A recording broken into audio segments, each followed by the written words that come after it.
भारतातील प्रथम मंडळ स्तंभाचे निर्माते, महाराष्ट्राचे ओबीसीचे नेते, भगवान शिक्षण प्रसारक मंडळाचे अध्यक्ष, ऊसतोड कामगारांचे महाराष्ट्राचे नेते आदरणीय माजी आमदार डॉक्टर नारायणरावजी मुंडे साहेब, मी यांना विनंती करतो त्यांनी या ठिकाणी उपस्थितांना संबोधित करायचे.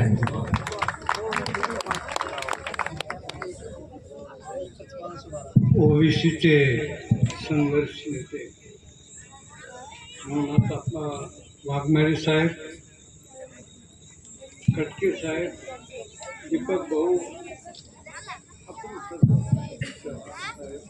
वाघमुडे, आमच्या शीतलताई, ताई खूप मोठं व्हायचं आहे तुम्हाला. सावित्रीबाई फुले सारखं तुम्हाला मोठं व्हायचं आहे आणि खूप काम करायचं आहे. सुभाष मुंडे, तुमचे पटोळे सरकार, बाकी सगळे. आता हे गाव आमचं मामाचं गाव आहे, कोणचं गाव आहे. आमचा जन्म इथे झाला. आंधळ्याचा वाडा आहे ना, आंधळ्याचा वाडा इथे आमचा, तुम्हाला सगळं माहिती आहे. मी सभागृहामध्ये असताना शरद पवारनी मंडळ आयोग मांडला. कोणी मांडला? शरद पवार. आणि मंडळ आयोग मांडल्यावर त्यांनी सहकारामध्ये मंडळ नाही मांडला. सुशिक्षित लोक असतील, महादेव ताटे पुढे जाते,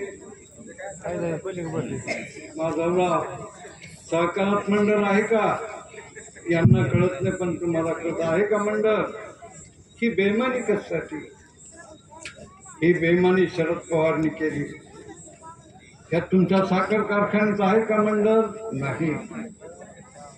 सगळ्या क्षेत्रात मंडळ आहे, पण सहकारात नाही. कारण सहकार ही मराठ्यांची भूमी आहे, बाकीचे नाही. आणि म्हणून मी त्या दिवशीच निर्णय केला की जर यांनी यांच्या मनात बेईमानी आहे तर आमचे ओबीसीचे माणसं पण जागे झाले पाहिजेत. आणि म्हणून देशातला पहिला मंडळ स्तंभ उभा केला. 22 वर्ष झाली. मी हेच सांगतोय की आज ती वेळ आली, ओबीसीचं मत ओबीसीला द्या. ओबीसी नसेल, दलित, आदिवासी, अल्पसंख्याकाला द्या. तुमचं मागत नाहीत मत आम्ही, तुमच्या मताची गरज नाही आम्हाला. तो जरांगे म्हणतो त्यांच्या ताटातलं घ्यायचं. आज जरांगे कोण येईल? तो गांजा कस. आता बाकी तुम्हाला सगळं माहिती आहे. फार काही सांगायचं गरज नाही. हॉटेलमध्ये काम करणारा माणूस. शरद पवारांनी त्या मुख्यमंत्र्यांनी पुढं केलेलं आहे ते पिसाळलं पुत्र. ते काय म्हणतात, आम्ही असं म्हणलं, अरे आरक्षण देणारे उच्चवर्णीय मराठी त्यांना का मागत नाही तू? आमच्या गरिबाच्या ताटातलं कसं? आमच्या गरिबाच्या ओबीसीच्या ताटातलं. म्हणून आपल्याला याला विरोध केला पाहिजे. हा विरोध शरद पवार आणि हा मुख्यमंत्री जो बेईमान मुख्यमंत्री आहे, या 14 कोटी महाराष्ट्राच्या जनतेचा तो मुख्यमंत्री आहे. पण तो शपथ घेतो जाहीर की मी मराठ्यांना आरक्षण देईल, ओबीसींना नाही. घोर प्रकार नाही आपल्याला. आणि म्हणून ज्यांना कळतं ना, समजून घ्या. तुम्ही समजून घेणं आवश्यक आहे. अरे बाबाच्या जरांगेच्या पाया पडला, आपली इथले रथी महारथी गळ्यात हार, पाया पडायला लागले. काय चाललं बाबा? काय चाललं? लाजा आहेत का? कुठे ठेवल्या लाजा तुम्ही? त्या लाजा तुम्हाला आहेत का? त्यांना विचारा तुम्ही. महादेवराव, किंमत असले बिचारा कशासाठी हार घातला बघा. हार कसं मी तुम्हाला म्हणतो असं नाही, मी कशासाठी चालतोय. हे आमचे ओबीसीचे 52% लोक, त्यांना 27% आरक्षण, त्याच्यातही तुम्ही घुसायला लागल्यावर आता आम्ही काय करावं? आणि म्हणून आपल्याला संघर्ष करावा लागणार आहे. संघर्ष म्हणजे मतदानामध्ये संघर्ष करावा लागतो. तो असा संघर्ष.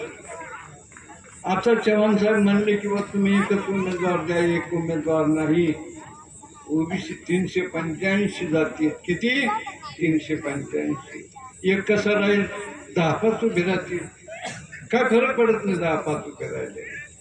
मराठ्यात 5-10 उभे राहणार आहेत. जरंग्याचा आहे, मरंग्याचा आहे, गरंग्याचा आहे, हे राहणारच आहे. फक्त आपल्याला एक निर्णय घ्यावा लागेल की आपला ओबीसीचा निवडून येणारा आणि ह्या बदमाशांना पुरून उडणारा कोण आहे तो पहा आणि त्याला मतदान करा.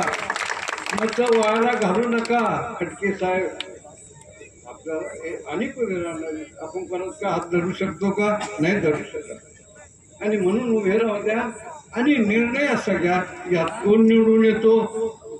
चव्हाण साहेब आपल्याला थांबावं लागेल, सुभाष मुंडे आपल्याला थांबावं लागेल आणि समजून घ्यावं लागेल. आमचे शंकरराव पंडित आहेत का इथं? आहेत पुढे आमचे व्हायला आहेत का इथे? जर आरक्षण गेल्यावरती कधी सरपंच व्हायचे, कधी आमदार व्हायचे, कधी काय व्हायचे. गोरगरीब जातीला आरक्षणच नाही.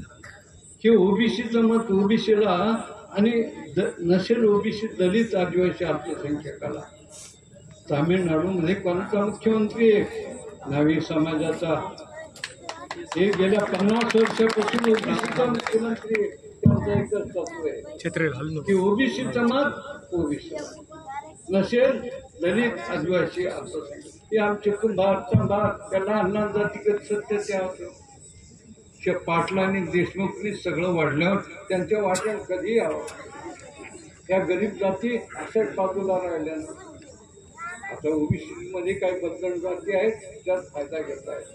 पण हे सूत्र जर असेल ओबीसीचं मत ओबीसीला नसेल तर दलित आदिवासी अल्पसंख्याक उद्या कोणताही ओबीसीचा उमेदवार येऊ द्या तुमच्या समोर. तुम्ही एकच सांगा नवे पर्व आणि आता ओबीसी सर्व.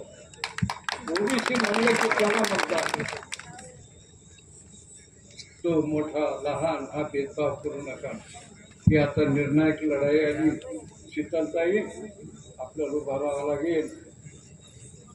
बटुळे सरकार तयारी करावं लागेल. आपल्याला नंगे उभं राहून निवडून आले हो. आता तुम्हाला माहिती की मी आपल्याजवळ काहीच नाही. मला सांग किती वेळेस तिकीट मिळालं की जायला पैसे नाही. परंतु ईश्वराचे आशीर्वाद तुमचे आशीर्वाद आणि आपली नीतिमत्ता बरी असल्यामुळं एकदा तुम्हाला तिकीट घ्यायला बोलवलं वापस यायलाच पैसे नाही. इंदिराजीला मी म्हणलं मॅडम मेरे पास पैसे नाही. त्यांनी स्वतः तिकीट काढून दिलं विमानात. सोसे तीच त्याग दिली. आता आपल्यातले काय करता ओबीसी पण आहेत. हा उद्या इथे कोणी ओबीसी उभा राहिला ना त्याच्या विरोधी ते मतदान करा म्हणून सांगते. त्यांना एकच सांगा नाही आमचं मत ओबीसीला आहे. तुम्ही कोणाचा नारळ फोडायला आला ते आम्हाला. जोपर्यंत हा पवित्र तुम्ही घेणार नाही तोपर्यंत गोड गरिबाच्या हातात सत्ता येणार. तुम्हाला 100 आमदार आले तर तुमचं आरक्षण असेल. आदिवासीचं आरक्षण गेलंय महादेवराव तुम्हाला कळतं त्यातलं. एससीचं चाललंय. ओबीसीचं तर गेलंय. 57 लाख घुसले. किती लाख घुसलेत? आता अजून किती घुसू द्यायचे. आणि जर तुमचे 100 आमदार सभागृहात नसतील तर तुमचं आरक्षण वाचणार नाही. म्हणून इथून तुम्ही ओबीसीचा आमदार पाठवणार आहेत का नाही? पाठवायचं असेल आत्तापासून तयारी केली पाहिजे. आत्तापासून तयारी केली. ही लढाई आमदारकीची नाही, ही आरक्षण वाचवण्याची लढाई. काय वाचवण्याची? आरक्षण वाचवणं. हे आरक्षण जर तुम्हाला वाचवायचं असेल तुम्हाला लढलं पाहिजे. त्या उमेदवाराकडून 5-10 रुपयाची अपेक्षा चहा पिण्याची अपेक्षा सुद्धा करू नका.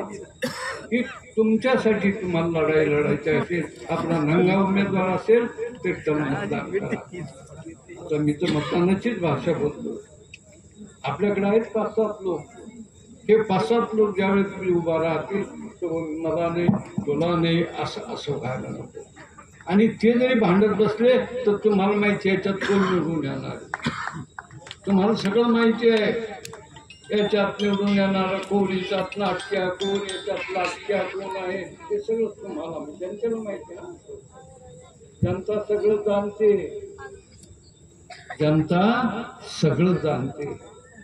जनता बराबर निवडून देणार की ओबीसीचा कोण आहे आणि या पंडित पवाराला पुरून उडणारा कोण आहे हे पहा आणि उमेदवार निवडून द्या ओबीसीचा आणि आपलं आरक्षण मागता.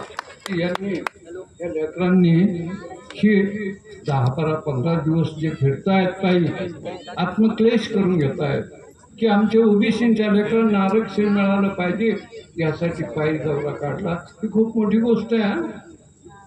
ही खूप मोठी गोष्ट आहे. ही 10-15 जण शीतलताई पुढच्या वेळेस तुम्ही महिला जरी असल्यास सामील झालं पाहिजे. महिला असल्या म्हणून काय झालं, मर्यादा जरी असल्या तरी आपल्या भावाजवळ आपली सुरक्षितता नाही. आमचे शिवरासात जिकडे खेडकर तिकडे होय, तुमचे वडील जिल्हा परिषदचे सदस्य. ताईंना पटांगणात येऊ द्या. अहिल्याबाई होळकर झाशीची राणी हे लढल्या नाहीत, इंदिरा गांधी लढल्या नाहीत. संकोच नको. आता महिलांनी पटांगणात आलं पाहिजे आणि लढलं पाहिजे. पण प्रत्येकाला वाटतं मी आमदार खासदार होईल असं थोडं थांबावं लागेल, थोडं समजून घ्यावं लागेल. आणि म्हणून आता खटके सरकार आता पुढे आपल्याला लगेच अंबड तालुक्यात फिरायचं आहे. जरांग्याचं चॅलेंज आपल्याला त्याला परतून लावायचं. अंबड म्हणजे घनसांगी मतदारसंघ आणि गेवराई मतदारसंघात जरांग्याचा माणूसच नाही येऊ द्यायचा. हे पिसाळलं आहे ना, याचा माणूसच नाही येऊ द्यायचा. पाहू त्याच्या पाठीमागे शरद पवार किती ताकद आहे आणि त्या मुख्यमंत्र्याची किती ताकद. मतदार तर आम्ही अरे काय बहादर असे जे बटुळे, हे बटुळेचं भाषण त्या मुख्यमंत्र्यांनी 25 वेळेस ऐकलं. किती वेळेस ऐकलं? 25 वेळेस ऐकलं की हा कोण आहे हा बटुळे. हे आमच्याजवळ असे चांगले माणसं आहेत आणि आपण बटुळे सरकार आपल्याला काही जरी उभा राहायचं नसलं काही नसेल तर बेगाने शादी में अब्दुल्ला जेवण असतो ना, अशा काही सभा बैठका झाल्या आपण सामील होत जा. लोकांना मार्गदर्शन करता आमच्यापेक्षा तुमचं पडतं. आम्ही म्हणून लोकांना वाटते बनलेले या गावामध्ये लाड समाज मोठ्या पण सत्यावरच नाही, त्याचा आमदारच नाही. आमचे ते शंकरराव पंडित त्याचा आहे का आमदार नाही. हे बारीक बारीक बारीक छोटे समाज आहेत.